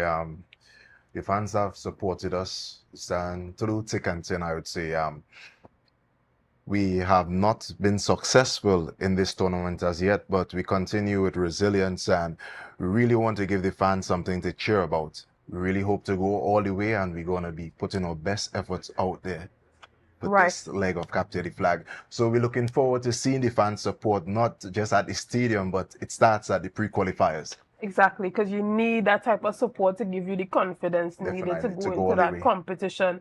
And Mr. Lyons, just so that there's no confusion when it comes to coming out and representing and waving a flag and giving the support that is needed, the Bishopians need to come out and support the Mount Mary boys. Definitely. We are asking all past students, present students, to come out and support. We have a vast majority of players that are well known. We have a lot of youth players who are actually still in the school system. So I know that they for sure will have their compadres come out and support them. All right, and you see here we have a rebranding happening for the Bishopians at the Capture the Flag event. We hope that that rebranding also comes with some skill, right? That is gonna show forth in this competition and kind of let them know that even though you guys were not a part of it for the last 7 years, that you're coming out and you're coming out prepared to defeat the long-standing champions. Yes, the flag has been making its rounds from school to school, and I think it's time it take a stop at the quadrangle. All right. Well, you heard it here, guys. You have the teams talking about how they're going to show up and show out. So you have to make sure that even from the onset, even now, while you're on social media, that you're giving that support that is needed to your team, giving them the gas that they need, giving them the fuel to go. But we're going to take a quick break right here, and we'll be back right after this as we continue our conversation on Capture the Flag. Rise up to a brand new dawning as the passion start to rise. The energy fill the skies.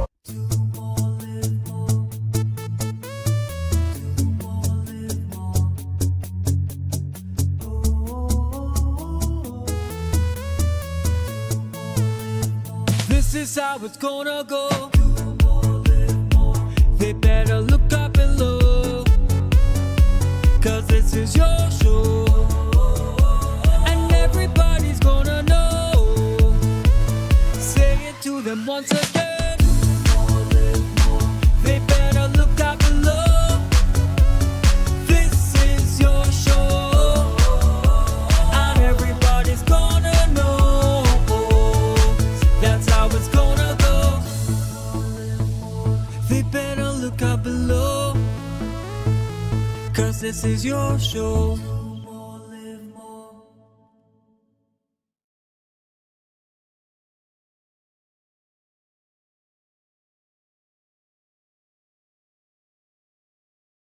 Coconut's Cafe, the buffet restaurant that specializes in all your tasty local dishes. For breakfast and for lunch. Breakfast includes coconut bake and sada roti, served with chokers, buljoil, and sausages in tomato sauce. Not forgetting beef and cheese pies, shepherd's pie, macaroni pie, and rice in various styles. Meat served in a variety of flavors, garden salads and pasta salads. sauce. All this accompanied by fruit juices, coconut water, your choice of a great combination to appease your taste buds. So call us today to order, as we are here to accommodate your busy schedules or if you are having a cooking day off.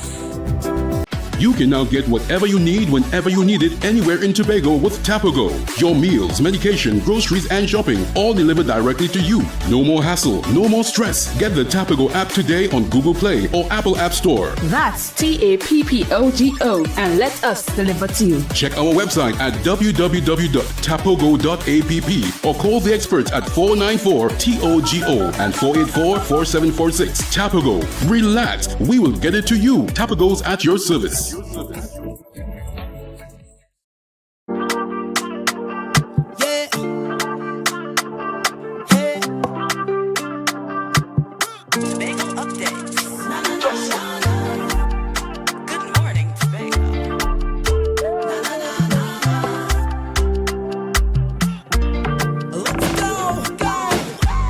It's a brand new morning, rise up to a brand new dawning as the passion start to rise. The energy fill the skies.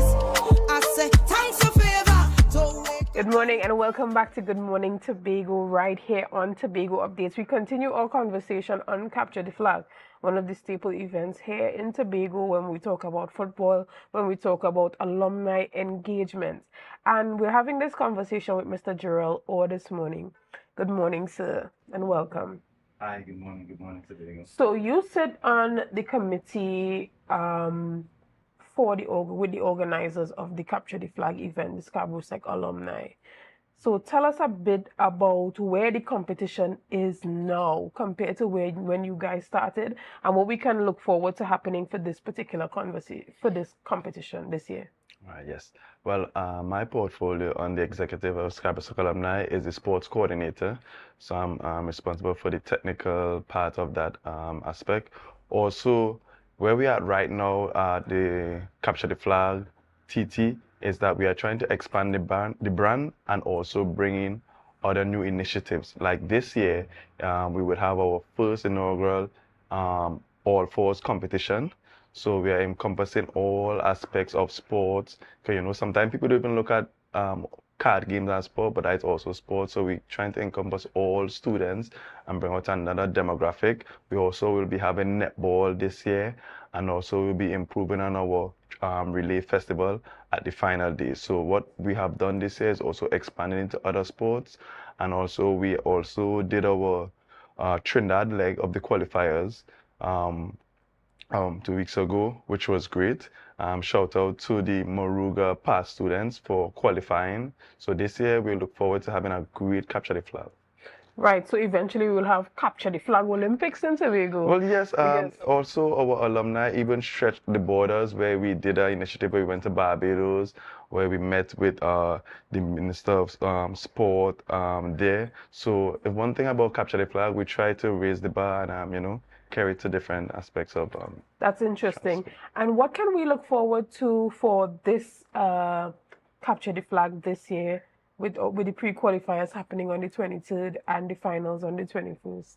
Well, one thing about Capture the Flag, it brings out a nice rivalry among schools. It's camaraderie, but it's also a rivalry. Last year we had Goodwood, who had a very good showing. Just came up short because, sometimes when they come up against the big marlin fish, which is Scarborough Sec alumni, it is kind of intimidate them, but we expect them to come harder. We have our new addition, Mary boys, who are saying, hey, they want to come and make a name for themselves this year in the qualifiers and get to the finals. So I expect the qualifiers to be very competitive. Right. I think it's going to be a show, and I think the whole of Tobago should come out and support their alumni and support the event. Right. And when we look at what's happening today, there is an event that you guys are having today in the lead up for the pre-qualifiers on the 23rd of June. Tell us a bit about that.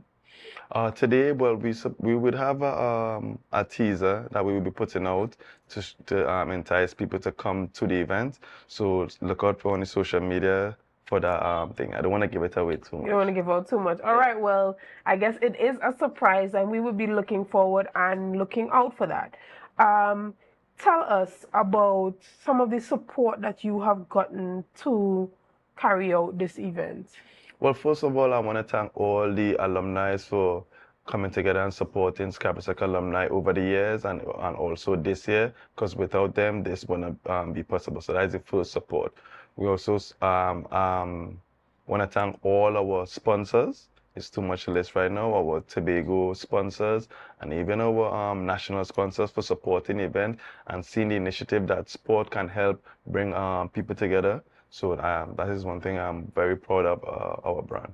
And what do you want to, why do you want to encourage people to come out and be a part of the pre-qualifiers, particularly at Sidgway Complex? Why is it important for them to be out there in Roxborough on the 23rd, just as much as the energy is going to be for the finals at the stadium on the 21st of July? Well, see, one thing I know about the East, because my family is from the East also, is that they have a strong liking for sport and community-based products. So one thing that we wanted to do is make sure that they are involved, right? So we want to make sure and have Roxborough and the wider east of Tobago to come out and show that we are not just one-sided on the island. We want everybody to feel a part, and that's why we carry the qualifiers to Sidgway. And so we want all the teams, even the teams that are already qualified, if you want to come out and have a time and also cheer on the other teams. And even if your school is not there at present, you should come out and support. This is also a Tobago initiative. So that's the reason why I would ask everyone to come out to Sidgway to support this initiative. So, right, just as the persons from the east are packing the vehicles and coming down to the west, just as they did when the event took place in Mount Pleasant, yes. We're asking all persons on the west to also come to the east and support and give, support their team.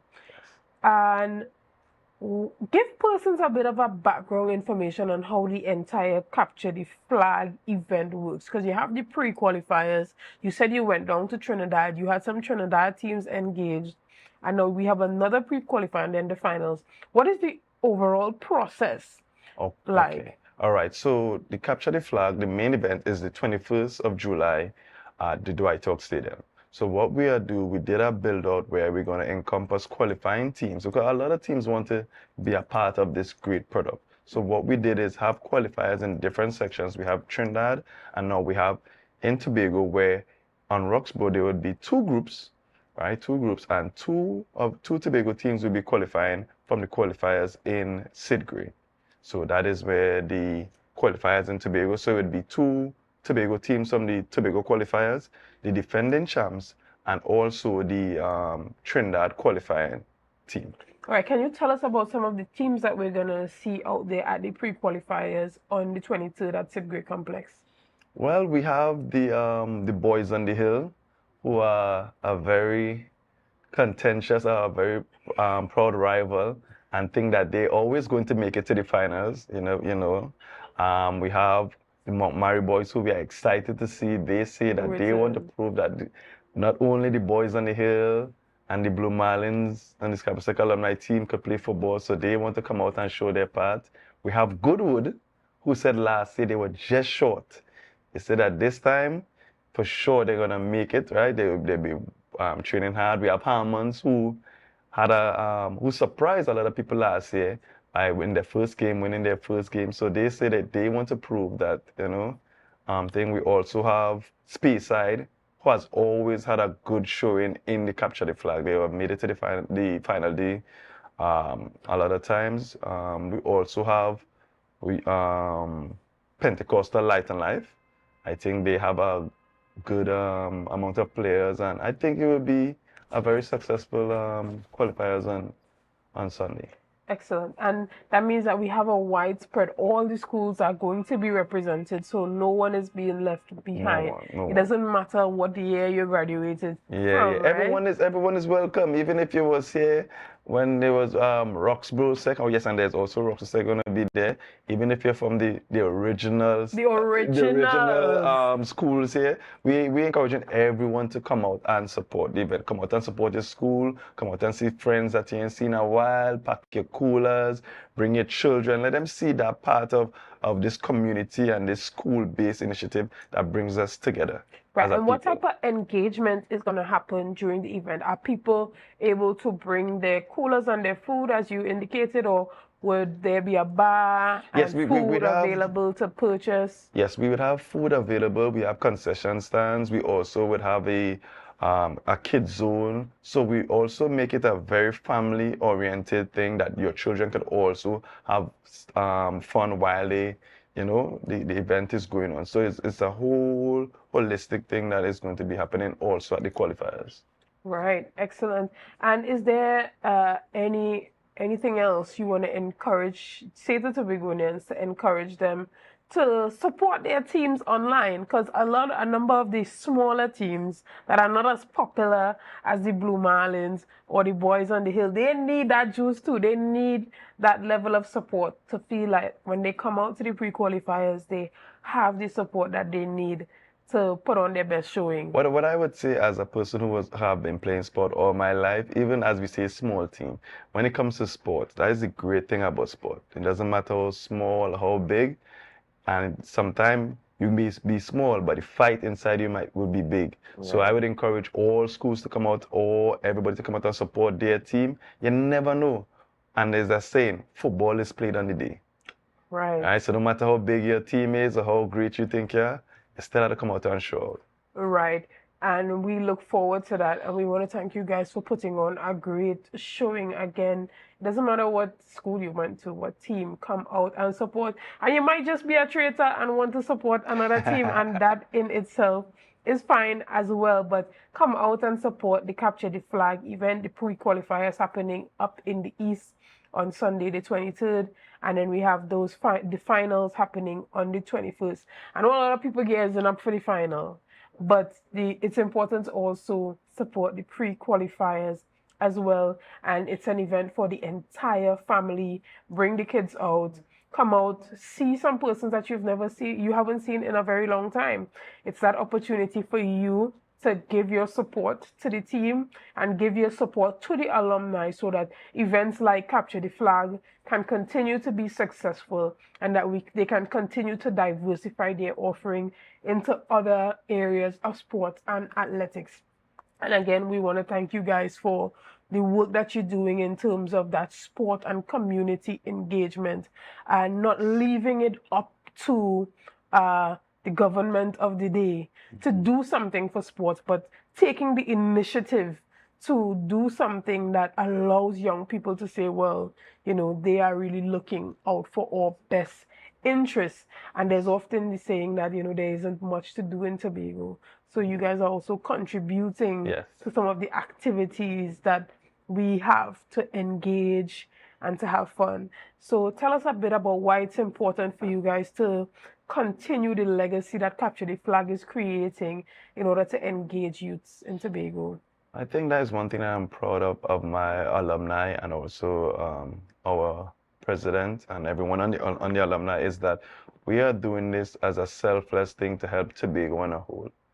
And everything we do, we take that into consideration. We encompass everything, and we look at all the aspects of how this product and this legacy can live on and be a staple in Tobago's society and in the wider national region. So that is why we are expanded, and we have had a lot of interest. But this is something that we take very seriously as a committee and as an executive, and that's why we do everything in the best interest of the product itself, so it can be something long-lasting.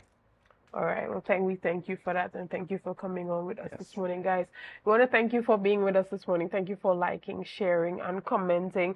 And be sure to support your team. It's important for you to give your team that support, whether it be online and being a part of the banter and letting them know that the underdogs are really coming for Scarborough Sec this year. So, guys, we look forward to seeing you again tomorrow, and have a great day. Thank you. We don't want no bad vibes in the mass. Pick a side, pick a side. Everybody ready up for the mass. Pick a side, pick a side. All ready to jump.